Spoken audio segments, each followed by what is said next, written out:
For months, the Russians have pounded Bakhmut to rubble, and now it's a monument both to the folly of Vladimir Putin's war and to his troops' failure to capture it. It's hard to believe that a few thousand Ukrainians are still thought to be living here, but many of them are hiding below ground, out of sight of this drone filming their city and beyond the range of Russian guns. Victory here, even in this maze of ruins, would have been a gift to President Putin on the first anniversary of his war. But for all Russia's firepower, its frontline casualties are thought to be over 1,000 dead and wounded per day. And if Ukraine abandons this city, it may be because there is so little of it left. Russian mercenaries from the notorious Wagner group have been spearheading this offensive as well as filming it. The centre of Bakhmut is really close, says one of them, before he corrects himself and uses the Soviet-Russian name of Artyomovsk. On Tuesday, their leader publicly accused Russia's military commanders of treason for not supplying enough ammunition. But today, being Defender of the Fatherland Day, he was nothing less than patriotic. Behind me is the front line in Artyomovsk. Here, I congratulate all the guys who are fighting, who are on the front line or in hospital, military men who are fighting for our motherland, volunteers who are working hard in the factories, making much-needed munitions. His boss was today laying a wreath at the tomb of the unknown soldier in Moscow. Western intelligence estimates that up to 200,000 Russian troops have been killed or wounded this past year, yet their president has shown no sign of remorse. He promised to boost Russia's nuclear arsenal and to provide more battlefield weapons. But he was the one who didn't think those weapons would be needed, because Kyiv was supposed to fall in days. At the moment, our fighters are heroically fighting against neo-Nazism that has taken root in Ukraine. They're defending our people in our historical territories. They are fighting courageously, heroically. I mean, there's an elephant in this room, which is called by name Russian Federation delegation. At a European security meeting in Vienna, delegates walked out as soon as a Russian representative began to speak. But all the condemnation on this anniversary means little to a Russian leader who can't admit mistakes. Because Mr. Putin has staked his legacy here. Capturing Bakhmut might have given his so-called special military operation something to celebrate tomorrow. But its Ukrainian defenders have denied him that by refusing to follow his script. So what about the state of the battlefield and indeed of the diplomatic arena? Our international editor, Lindsay Hilsum, is in the southern city of Kherson. Let's talk about the mood there, first of all, Lindsay. In Kherson, there have been 25 areas attacked, shelled by the Russians today. That has put out the heating in many of those areas, and it's about to drop below zero. So people here are going to have a very cold night. There's a lot of apprehension here because people fear that there's going to be some kind of spectacular tomorrow, that there's going to be even more shelling.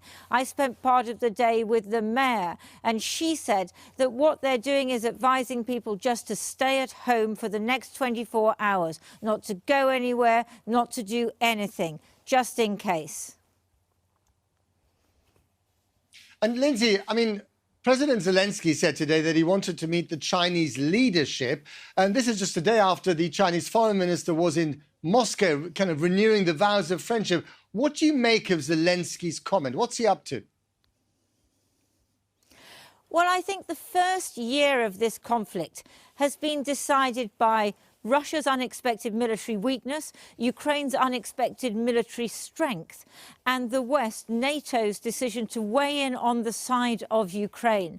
But I suspect that what we're seeing now is that the second year may be decided by China's decision whether to intervene and how. The Americans have said that China is on the brink or considering giving heavy weapons to Russia. Now, we know China didn't want this conflict, but they certainly don't want Russia to be humiliated, because China sees itself as the great rival to America and Russia as its biggest support. And what they absolutely don't want is Russia to be humiliated and the West to be triumphant again. What they're talking about is coming up with some kind of peace plan. What does that mean? It may mean a sort of frozen conflict where Russia is not pushed out of the Ukrainian territories which they now occupy, but agrees to stop the war as such. That would be completely unacceptable to Ukraine and to its Western backers, because that would mean that Russia, in a sense, had got part of what it wanted, stopping Ukraine from being an independent, sovereign territory. All the stuff that we broadcast about, the suffering of the Ukrainian people, the desire of Ukraine to keep its independence, that's not how it looks in Beijing. Beijing defines everything by the geopolitics of it all. I think this might be all about to change.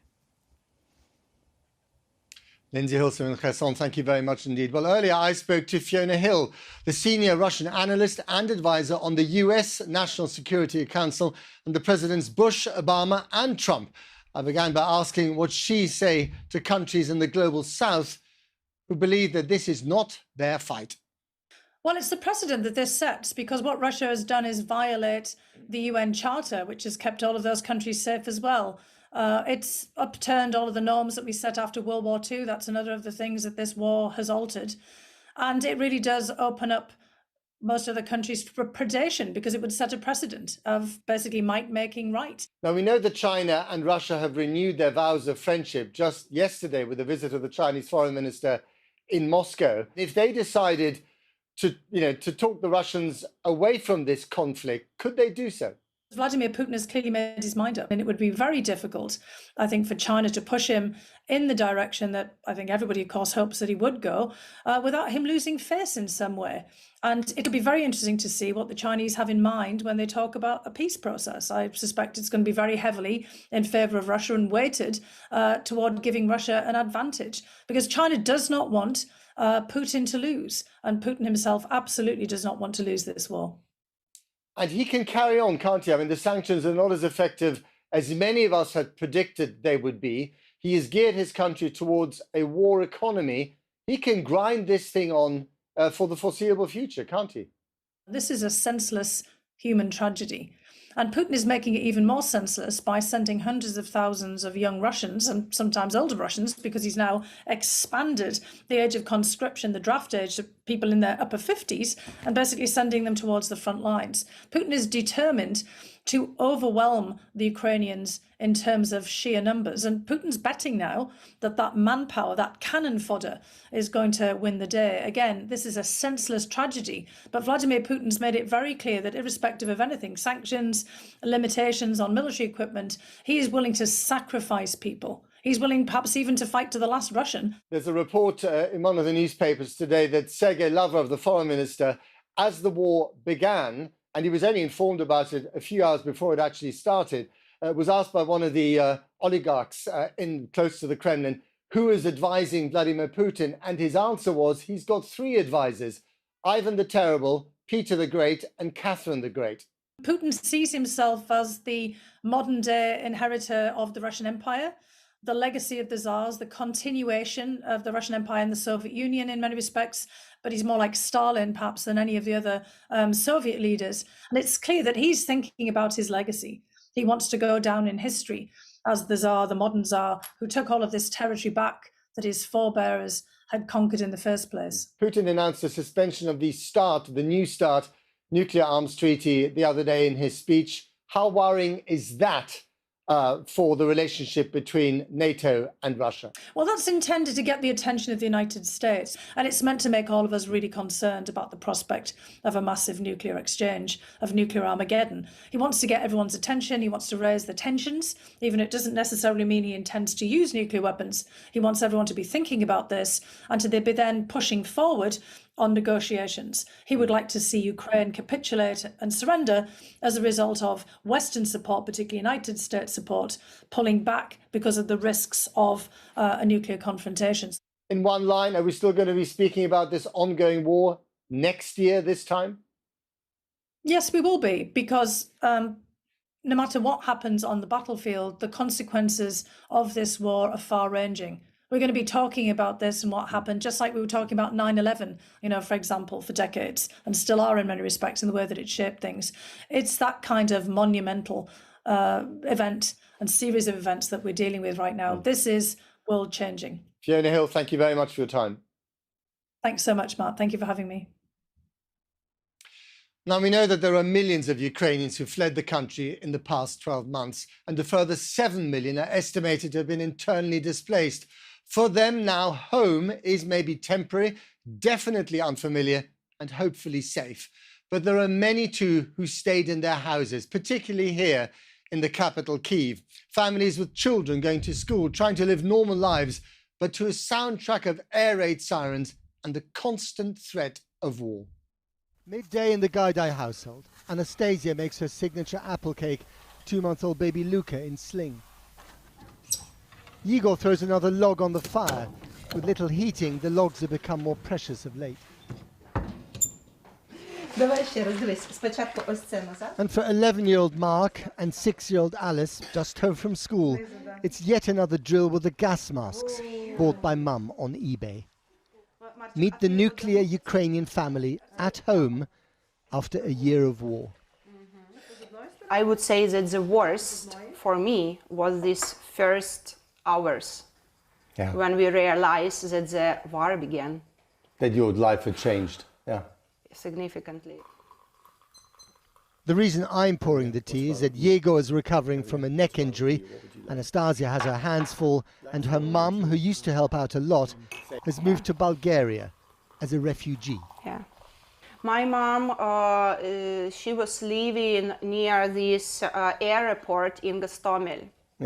And the first day, she suffered a lot with that attack. With that helicopters, with shots, and she was so much afraid.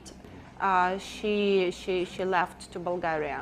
It was also such a mess with the train, crowd, and people in panic. It was really very hard to see how people are taking children even without clothes, just to run, and some. And you didn't feel like doing the same? Oh no. Not only did they decide to stay, even as millions left the country, they turned their small empty swimming pool into an air raid shelter. And most importantly, they decided to go ahead and have another child. We decided the war, not to allow the war to disrupt our plans and to destroy our dreams.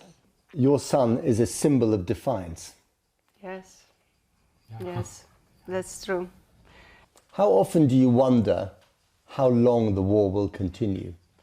Very good question. Maybe first times, first several months, we were so very much waiting, maybe next week, maybe next month, maybe.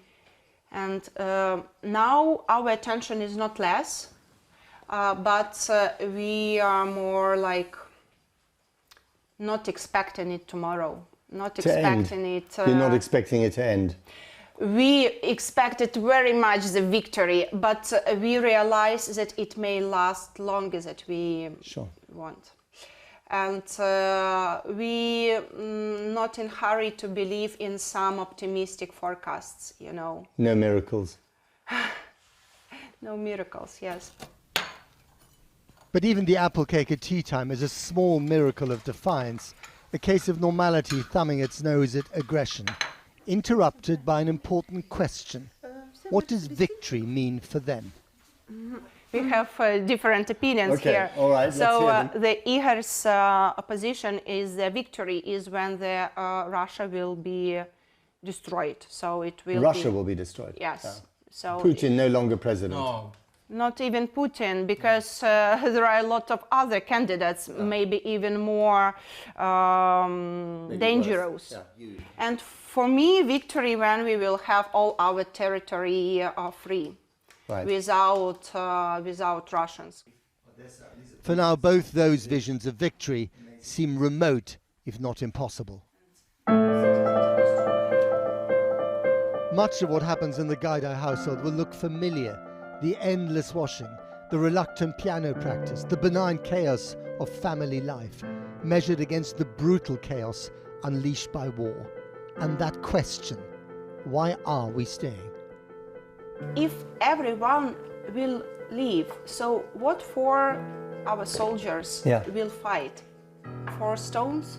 For empty buildings? No. I think it's very important. Yeah. Soldier in the front. Why? For here, so that you can live in your home. Yes, in peace. People fighting for people, not for cities empty.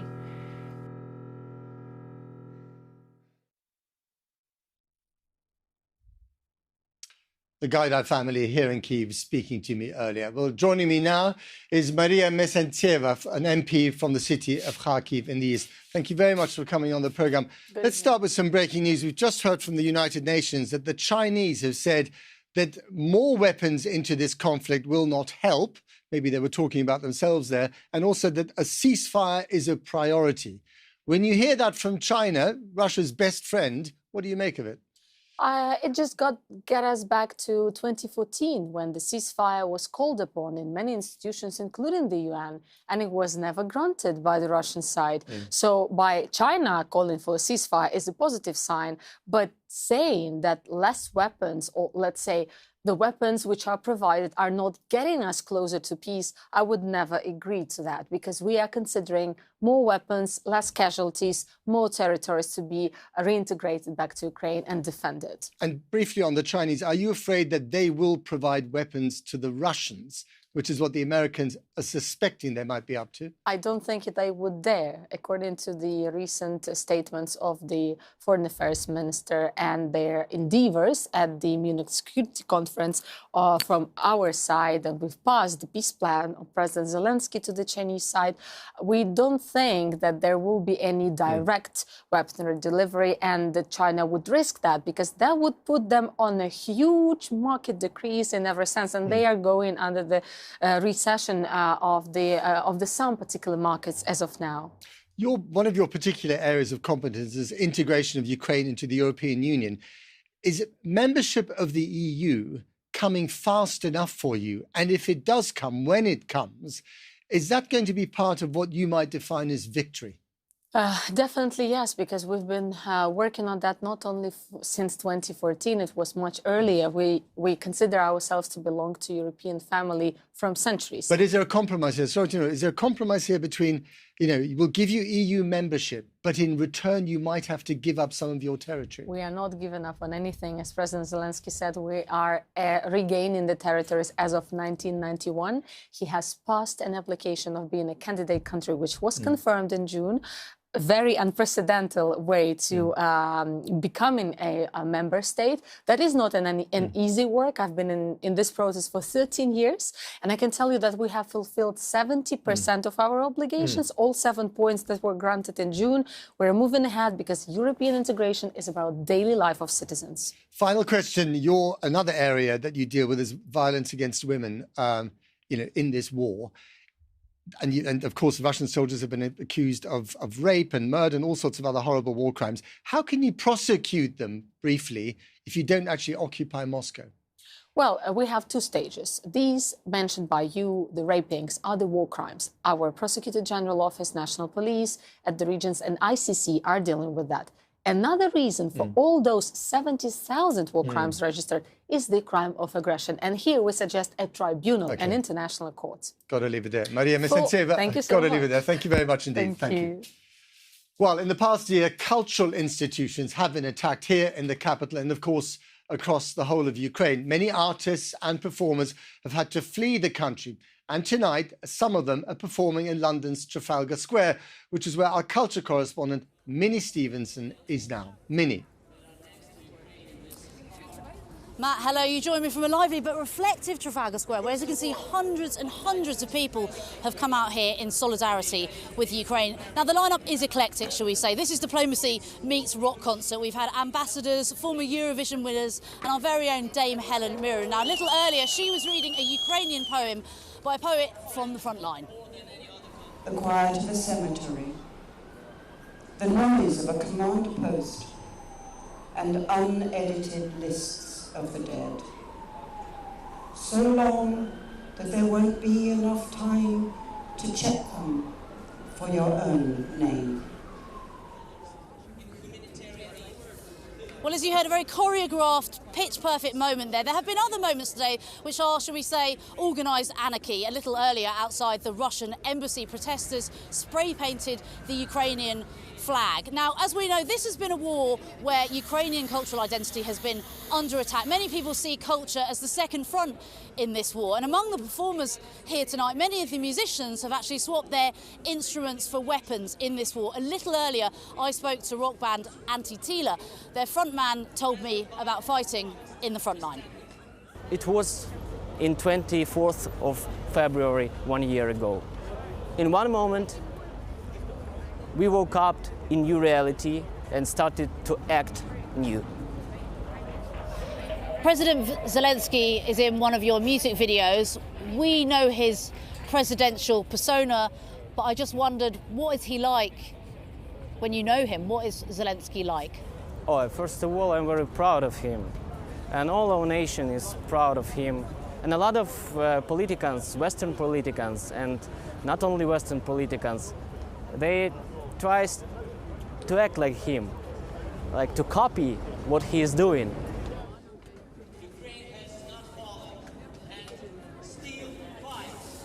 One of the things I'm really struck by here this evening, standing in amongst hundreds and hundreds of people on the eve of that anniversary, is just how defiant people are. Matt, back to you in Kyiv.